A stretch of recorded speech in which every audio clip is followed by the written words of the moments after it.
akan pernah kembali lagi kepadanya walaupun sedetik, dan tidak akan pernah terulang. Tapi Ustadz, tadi kita sholat maghrib, besok kan maghrib. Iya kalau nyampe umur kita, kalau enggak bagaimana?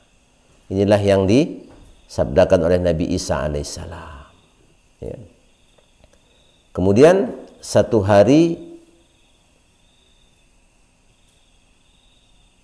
esok, ya, dan satu hari esok itu nggak ada yang tahu di antara kita apakah kita bisa nyampai kepadanya ataukah tidak.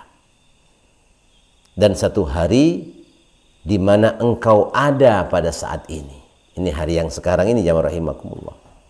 Ya, oleh karena itu faghtanimhu, manfaatkanlah waktu yang kamu ada sekarang padanya, kata Nabiullah Isa alaihissalam. Itu kalau hitungan hari. Ya. Dalam keterangan yang lain, wad dunya thalathu sa'at, dunia itu terdiri dari 3 jam saja. 1 jam yang telah berlalu tadi itu nggak bakalan bisa kita ulang kembali. Kalau tadi 1 hari masih agak lama, jamaah rahimakumullah. Sekarang 1 jam. Ya, kemudian 1 jam mendatang, maka kita nggak bakalan tahu apakah kita akan dapat mencapainya ataukah tidak. Dan 1 jam di mana kita ada sekarang, ya, maka manfaatkanlah oleh kita kondisi yang saat ini dengan sebaik-baiknya. Oleh karena itu, jamaah rahimakumullah, pada hakikatnya kita tidak memiliki selain hanya 1 jam saja. Ya, sebab maut dapat saja datang, ya, kapan saja, saat demi saat, waktu demi waktu. Bahkan dalam keterangan yang lainnya disebutkan dunia hanya terdiri dari 3 tarikan nafas. Masya Allah. Kalau sehari masih lama, ternyata 1 jam pun masih lama. Ya. Dan kita harus mengibaratkan kehidupan kita di dunia ini seperti 3 tarikan nafas. Satu tarikan nafas yang telah berlalu, itu nggak bisa diulang lagi. Tarikan nafas yang akan datang atau di kemudian, ya, kita nggak tahu masih bisa ada umur untuk narik nafasnya apa enggak itu. Dan 1 tarikan nafas yang sedang kita lakukan. Maka kita tidak memiliki kecuali hanya 1 tarikan nafas saja. Yang kapan? Yang sekarang ini. Ya, bukan 1 hari, bukan 1 jam, Masya Allah. Akan tetapi hakikat daripada cerita kehidupan kita di dunia ini hanya 1 tarikan nafas saja. Kalau udah ditarik tuh nafas, udah nggak bisa lagi kembali. Ya, berangan-angan nanti ditarikan nafas yang berikutnya. Iya kalau nyampe, kalau keumuran, kalau enggak bagaimana. Nah, inilah yang sekarang lagi kita lakonan ini, Pak. Inilah yang sesungguhnya, Masya Allah. Oleh karena itu segeralah kita semua memanfaatkan tarikan nafas tersebut untuk beramal soleh, ya, untuk berbakti taat kepada Allah Ta'ala sebelum masa tersebut sirna, jamaah rahimakumullah. Ya, dan bersegeralah kita untuk bertobat sebelum datangnya saat kematian kepada diri dan kehidupan kita.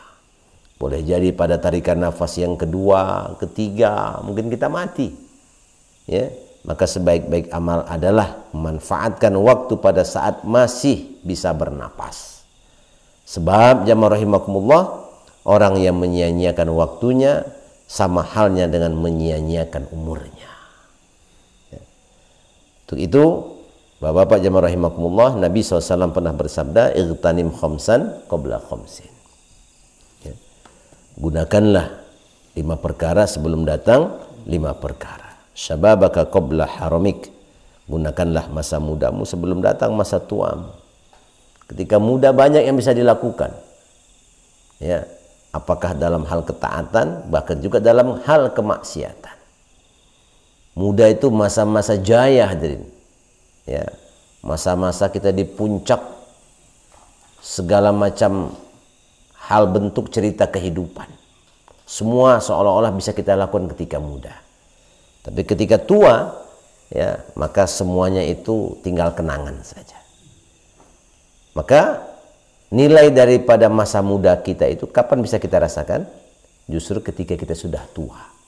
Maka banyak hari ini, mohon maaf, para orang tua itu menyesal dengan masa lalunya, dengan masa mudanya. Tapi segitu juga bersyukur masih ada penyesalan, jamaah rahimakumullah. Semoga dengan menyesal ini terputuslah mata rantai. Jangan sampai diwariskan, ditularkan kepada anak cucu keturunan kita. Na'udzubillah summa na'udzubillah. Wa ghinaka qabla faqrik. Ya. Dan masa kayamu sebelum datang masa miskinmu, masa fakirmu. Orang kalau ketika miskin itu banyak niat-niat baiknya, Pak. Pengen ini, pengen itu, kalau kaya, pengen ke sana, pengen ke situ, kan gitu. Tapi itu semua akan teruji kalau berlalulah kemiskinan berganti dengan kekayaan. Ada kalanya ingat juga enggak, Pak, dengan niat-niat baik tadi. Maka fa'akthirun niat, kata Nabi, perbanyaklah niat-niat kebaikan, enggak apa-apa. Ya, walaupun itu hanya niat saja. Ya, kalau ketika miskin itu, Pak, masya Allah, pikiran, hati itu lembut, ya. Ada hal-hal yang tak diinginkan datang menerpa kita, langsung kita ucapkan inna lillahi wa inna ilaihi raji'un, langsung nyurucut cai panon, nangis tuh, Pak, ya. Banyak-banyak istighfar, astaghfirullahaladzim. Ya, orang kalau lagi dalam kondisi bermasalah perekonomiannya itu seperti itu, sensitif bahkan kadang-kadang, masya Allah. Tidak ketika kita kaya, ya, seolah-olah semua urusan itu gampang, seolah-olah bisa diatur dengan yang namanya rupiah, naudzubillah. Bahkan norma-norma adab, norma-norma akhlak pun sudah tersingkirkan, jamaah rahimakumullah.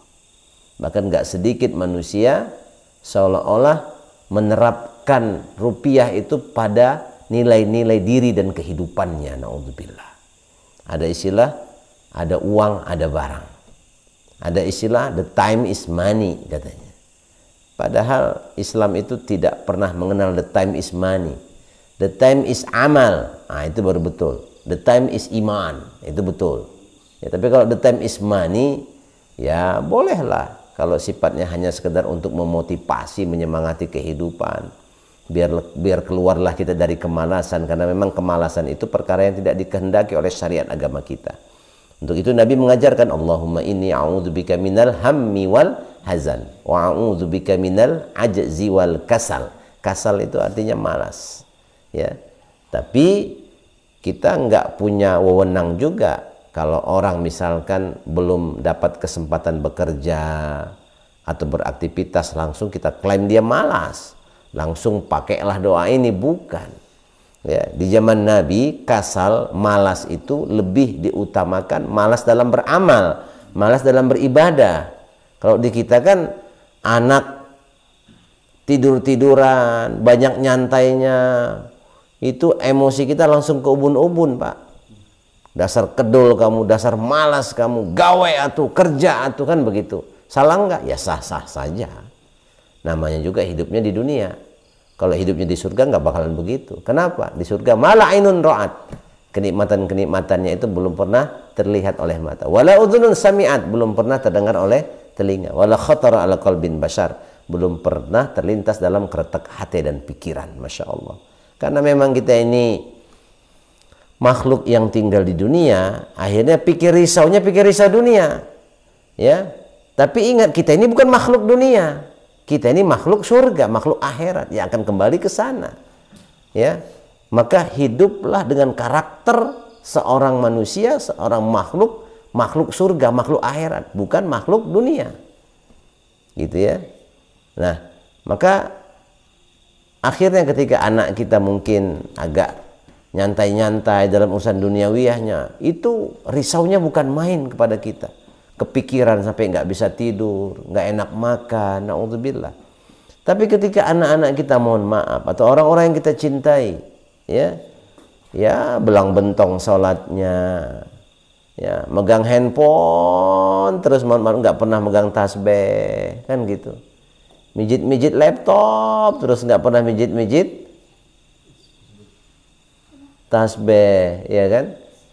Mijit-mijit remote terus, nggak pernah mijit-mijit butiran-butiran tasbih. Itu kita nggak pernah risau, jamaah rahimakumullah. Nggak pernah kita marah. Sampai-sampai orang tua itu dari zaman dulu kayaknya sampai zaman sekarang, Itu kalau udah menasihati anaknya yang lagi mungkin baru dapat kerjaan, yang rajin ya kerja, jangan lupa sholat. Betul nggak? Nasihatnya gitu nggak Pak? Sing getol gawe tong pohok karena sholat. Bener tak? Kos nu bener ya teteh. Ya, secara umum betul. Yang rajin ya kerja, jangan lupa sholat. Bagus nggak tuh? Bagus. Sekarang gimana kalau kita balik? Yang rajin ya sholat, jangan lupa kerja. Nah itu seharusnya tuh. Karena justru yang biasanya lupa itu sholatnya, nggak pernah orang lupa kerja mah. Ya, bahkan nggak sedikit hari ini keyakinan kita, na'udzubillah, seolah-olah lebih mementingkan kerja daripada sholat.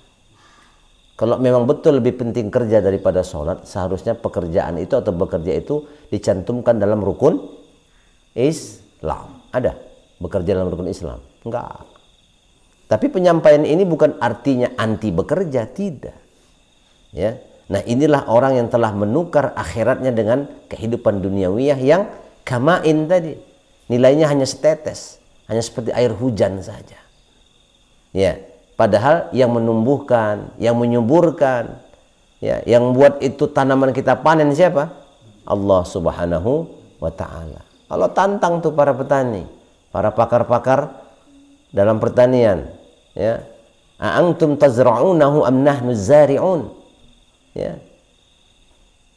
Apakah kalian yang menumbuhkan itu ataukah kami, kata Allah.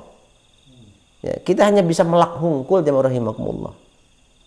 Ya, kita hanya bisa menanam saja. Yang menumbuhkan, yang menyuburkan, bahkan yang membuat gagal panen itu semuanya hakikatnya Allah Subhanahu wa Ta'ala. Maka ironis sekali, ya, andai kata kita hanya ngurusin tulang tapi nggak peduli dengan dagingnya. Ya. Justru kenapa kok, mohon maaf, seekor anjing ya terus ngejilatin tulang? Karena tulang tersebut masih memiliki aroma daging. Dia sangka ya aroma yang ada pada tulang itu itulah daging. Padahal antara tulang dan daging itu dua hal yang berbeda. Maka menikmati kenikmatan duniawiyah dengan menaati yang menciptakan duniawiyah itu dua hal yang berbeda tapi nggak bisa dipisahkan. Ya, seekor anjing dengan hanya menjilati tulang yang di situ masih ada aroma daging itu senang sekali, Pak. Apalagi kalau dagingnya dikasih, tulangnya pun ada, komplit tuh. Ya, nah dia berbuat seperti demikian. Kenapa? Tidak dibekali akal oleh Allah Ta'ala untuk bisa berpikir ternyata daging itu lebih empuk, lebih enak, lebih lezat daripada tulang. Ya. Nah, jamaah rahimakumullah, begitu pula kita hari ini manusia yang dibekali akal oleh Allah Subhanahu wa Ta'ala. Jangan sampai hanya sibuk terus ngurusin urusan duniawiyah sampai nggak mempedulikan yang menciptakan duniawiyah ini. Ya. Malulah kita kepada Allah Subhanahu wa Ta'ala yang telah menyempurnakan karunia dan nikmatnya kepada kita, sementara masih banyak kecacatan dalam ketaatan kita kepada Allah Subhanahu wa Ta'ala. Seekor peliharaan anjing saja, Pak, yang walaupun hanya dikasih tulang sama tuannya, itu ngebelanya bukan main, jamaah rahimakumullah. Ya, jangankan kita sakiti tuannya, ya, apalagi kita ingin mencelakai tuannya. Kita baru nyampe pagar rumah tuannya saja, itu gonggongnya udah luar biasa. Betul? Ya, begitulah ya, balasan kesetiaan dari seekor anjing kepada tuannya yang hanya memberikan tulang, jamaah rahimakumullah. Yang walaupun dia jilatin sampai hari kiamat nggak bakalan kenyang, memang seperti itu. Iya kan? Tapi lihat balas budinya itu anjing. Ya. Masya Allah, ada kalanya anjing ini memang hewan najis mughaladhah, ya. Tapi hikmah penciptaan anjing itu oleh Allah Ta'ala boleh jadi menjadi nasihat dalam kehidupan kita. Dan ini nggak bisa dipungkiri, Pak. Tinggal timbul pertanyaan kepada kita, sejauh mana sudah pembelaan kita kepada agama Allah dibandingkan dengan betapa sempurna nikmat dan karunia yang Allah telah berikan kepada kita. Ya. Maka jamaah rahimakumullah, andai kata kita bisa memahami perkara ini, akhirnya jangankan kita, Nabi SAW saja nggak pernah ya, GR dengan amal solehnya. Ya, untuk itu beliau bersabda, la yudkhilu ahadan minkum amaluhu al-jannata. Ya. Bukanlah amal seorang itu yang memasukkannya ke dalam surga. Jadi kita masuk surga bukan karena amal kita. Wala yujiruhu minan nar, dan bukan pula yang menyelamatkannya dari neraka. Amal kita itu apa? Banyak, sholat, puasa, zakat, dan lain sebagainya. Bukan karena itu kita masuk surga. Dan bukan karena itu juga kita selamat dari neraka, kata Nabi SAW. Wala ana adkhulul jannata bi'amali illa birahmatillahi ta'ala. Begitu juga dengan aku, kata Nabi. Tidaklah aku masuk surga melalui amalku atau dengan amalku, akan tetapi hanya karena rahmat Allah Subhanahu wa ta'ala. Ya. Jadi ada enggak, Pak, petani yang riuh dengan pertanian? Itu enggak ada. Ya, atau memperhitungkan pertaniannya, sabar jamnya saya tos tani ya, berapa jam saya udah bertani, berapa jam saya udah dagang, berapa jam saya, enggak ada. Ya, semua dia lalui dengan biasa-biasa saja. Maka begitu pula kita sebagai hambanya Allah Subhanahu wa ta'ala. Ya, enggak usah diperhitungkan semua ketaatan ibadah kita kepada Allah. Itu memang sudah kewajiban kita. Kewajiban seorang petani ya bertani, kewajiban seorang pedagang ya berdagang, ya, kewajiban seorang pegawai ya ngantor, bahasa kita mah. Nah, kewajiban seorang hamba apa? Ibadah, taat kepada Allah Subhanahu wa ta'ala. Makanya sabda Nabi barusan, seseorang itu masuk surga bukan karena amalnya, ya, walaupun itu adalah beliau sallallahu alaihi wasallam sendiri, akan tetapi karena rahmatnya Allah Subhanahu wa ta'ala. Masya Allah. Ya. Kemudian wa faraghuka qabla syughlika, dan gunakan masa luang waktumu, masa senggangmu sebelum datang masa sibukmu. Ya, kita mau sibuk, mau luang, kalau judulnya untuk ketaatan ibadah itu biasanya lewat aja, Pak. Ya kan? Tapi kalau untuk urusan dunia itu nggak bisa dipungkiri, sesempit-sempit apapun sempet. Nah, gitu. Tapi kalau untuk urusan agama, sesempet-sempet apapun sempit. Ini harus kita balik ini, ya. Istilah itu harus kita balik, ya. Sesempit-sempit apapun harus sempat untuk urusan agama, ya. Tapi kalau untuk urusan dunia nggak apa-apa, kita balik juga nggak ada masalah, ya. Dan kita akan nanti merasakan betapa bernilainya masa senggang luang waktu kita itu apabila memang kita udah sempit masa waktunya, udah nggak bisa ini, orang terbisa gawe, orang terbisa bisnis, orang terbisa, itu hati-hati, Pak. Udah bahasanya begitu tuh hati-hati, itu harus hati-hati, ya. Kenapa? Karena seolah-olah, ya, akhirat itu nomor 2, nomor 3, atau nomor kesekian. Tapi bukan berarti dengan kita bekerja, ya, artinya itu tidak ada manfaatnya, enggak. Kalau kita merujuk kepada banyak hadis yang lainnya, Masya Allah, ya, orang yang dia capek karena bekerja, kata Nabi, kemudian tertidur pada malam hari, ya, dan pekerjaannya halal, hasilnya halal, maka dari setiap tarikan nafas dan hembusan nafasnya, kemudian dari setiap gulang-gulingnya dia dalam tidurnya, itu menjadi asbab bergugurannya dosa-dosa, Masya Allah. Maka dalam hadis yang lain, pagi harinya Allah ampunkan dosa-dosanya. Tapi bisyartin, dengan syarat apa? Bekerjanya adalah pekerjaan yang halal, dan hasilnya pun harus hasil yang halal. Nah, bagaimana kita mau bisa bekerja dengan pekerjaan yang halal, hasilnya pun halal, kalau kita nggak tahu ilmunya, kita nggak pernah datang kepada ulama, ya.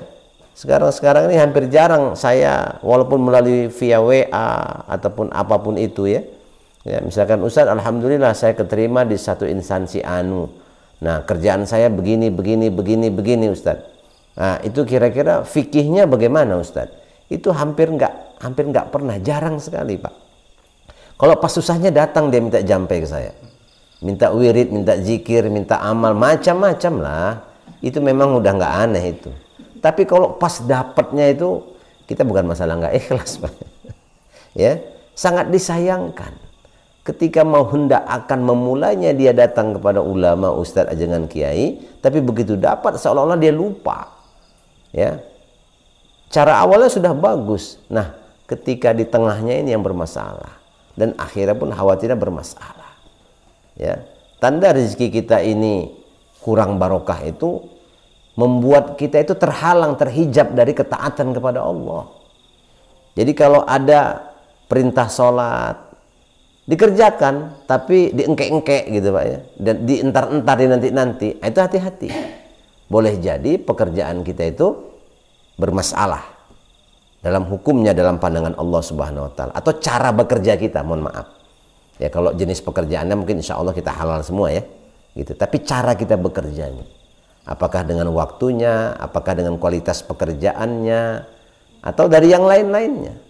Ya. Karena nggak ada ceritanya orang-orang soleh di zaman dahulu, mohon maaf, ya, sampai menggadaikan agamanya untuk dunia. Ya, nah maka ketika kita punya senggang atau luang waktu, gunakan sebaik-baik mungkin, masya Allah. Bahkan di tengah-tengah kesempitan kita, sempatkan agama, harus ada peran di dalamnya. Baringan tosan misalkan Pak ya, sambil nunggu kita mungkin takut riak lah misalkan ya, kalau baca Quran mah gitu, atau mungkin muter-muter tasbih gitu. Udah Allah kasih hati, kolbun, dalam hati itu Pak berzikir kepada Allah Subhanahu wa taala. Nggak ada yang tahu, malaikat pun nggak tahu. Ya, tapi Allah Subhanahu wa taala Maha tahu. Nah, gunakan luang-luang waktu kita untuk perkara-perkara yang seperti barusan disampaikan. Sehingga hati ini hidup, jamaah rahimakumullah. Ya. Allah tuh maha tahu, maha melihat, maha mendengar. Kita tuh sebenarnya nggak mau ripuh-ripuh, capek-capek luar biasa kerja itu, betul nggak? Tapi kok terus-terusan seperti tidak berkesudahan? Karena memang hati kita ini nggak lagi berhubungan dengan Allah. Hati kita ini nggak hidup, hadirin. Ya, seperti tanaman mati. Bagaimana tanaman mati ini? Ya mati, nggak ada kemanfaatannya. Hati manusia pun apabila mati seperti demikian, na'udzubillah summa na'udzubillah. Maka kita hidupkan ya hati kita ini dengan menghidupkan waktu-waktu yang ada. Ya, apakah dia petani, pedagang, apa saja bentuk profesinya, bismillah. Ya, bismillah, semua kita gunakan di jalan Allah. Wasihhataka qabla saqamik, dan masa sehatmu sebelum datang masa sakitmu. Ya, makanya ada adik santri nih, sering Ustadz tanya, udah sikat gigi belum? Nah, ada yang udah, ada yang belum. Kalau belum push up 5 kali. Ya. Kenapa? Nanti kalau giginya sudah bermasalah, aduh-aduhan, nah udah. Baru tuh kerasa nikmatnya punya gigi yang sehat. Tapi ketika sehat, kalau nggak disyukuri, ya akhirnya nggak mau ngerawat. Ya. Bahkan dalam sebuah keterangan, kalau mulut kita ini bau, apalagi dibarengi dengan dusta, ya itu malaikat nggak mau ngedeket 1 mil itu, nggak mau ngedeketnya. Ya, udah gede wadul, ya gede bohong, nggak sikat gigi, lagi bau naga itu. Ya, bahaya ini. Kemudian wahayataka qabla mautik, dan pergunakan masa hidupmu sebelum datang masa matimu. Ya, kalau udah mati udah game over, selesai kita, Pak.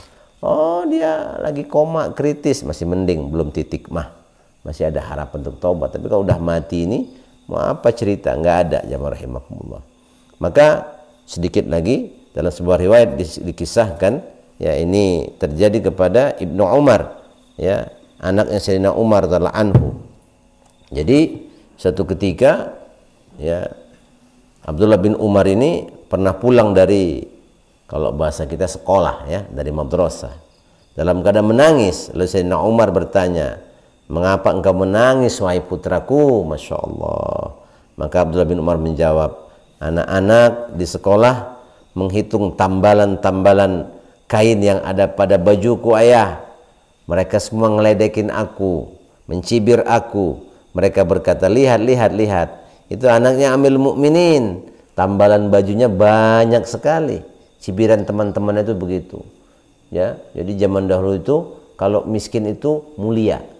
Kalau sekarang miskin itu hina dina. Ya, zaman dahulu itu para sahabat kalau miskin itu bangga. Kalau kita jadi aib, Pak. Ya, punya anak, punya mantu, kalau miskin kere udahlah, nggak masuk nominasi itu. Nah, berapa anak Pak? Seharusnya 5, dia bilang 4. Kenapa? Yang satu miskin. Naudzubillah. Bahkan ketika itu pada baju Umar radhiyallahu anhu sendiri terdapat tambalan-tambalan 14 tambalan. Jadi anaknya itu punya banyak tambalan-tambalan pada baju karena memang ayahnya yang mencontohkan. Ya, jadi gagahnya percontohan dalam Islam zaman dahulu itu luar biasa. Ya, betul nggak Pak? Tapi jangan sampai kita baju anak kita compang-camping, tumbal-tambal, kita keren-keren. Nah, ini hati-hatiin. Ya, jangan sampai naudzubillah summa naudzubillah. Biasanya justru kita berkorban untuk anak-anak kita, betul. Maka tambalan-tambalan pada baju Sayyidina Umar itu ternyata lebih banyak daripada tambalan baju yang ada pada bajunya Abdullah bin Umar, anaknya daripada Sayyidina Umar radhiyallahu anhu.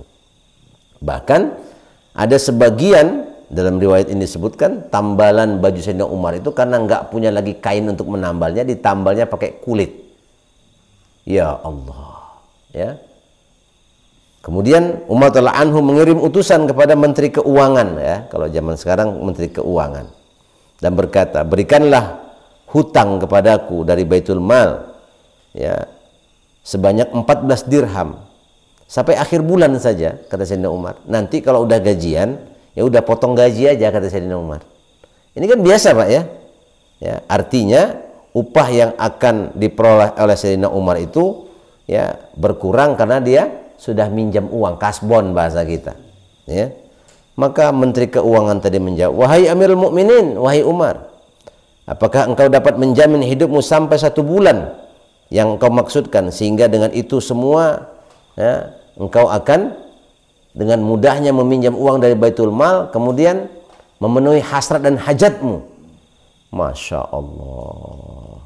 Karena pemimpin yang soleh, punya menteri pun menteri yang soleh. Begitu pemimpinnya salah, maka semua aparaturnya pun salah. Jamaah rahimakumullah.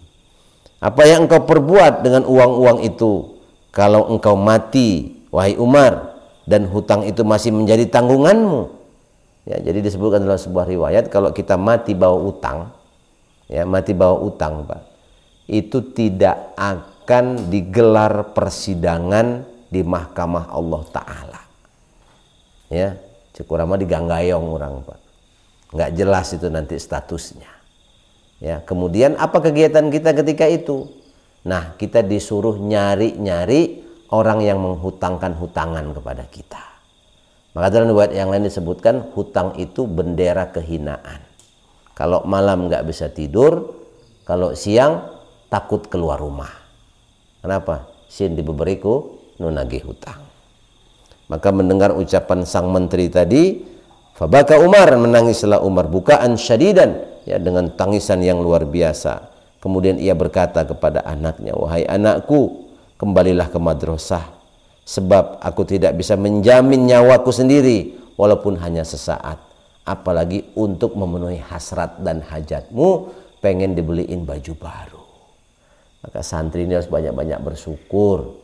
Tiap lebaran Idul Fitri dibeliin baju, tapi dari hasil yang nggak ngutang itu orang tuanya, ya. Bahkan kalau mau jadi santri yang soleh itu ketika orang tuanya mau beli atau ketika sudah dibeliin, tanya dulu, Bapak Ibu punten ini dapat ngutang apa enggak ini.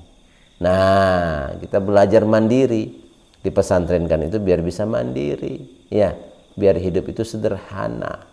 Jangan malah buat pusing orang tua. Bersedia semua insyaallah.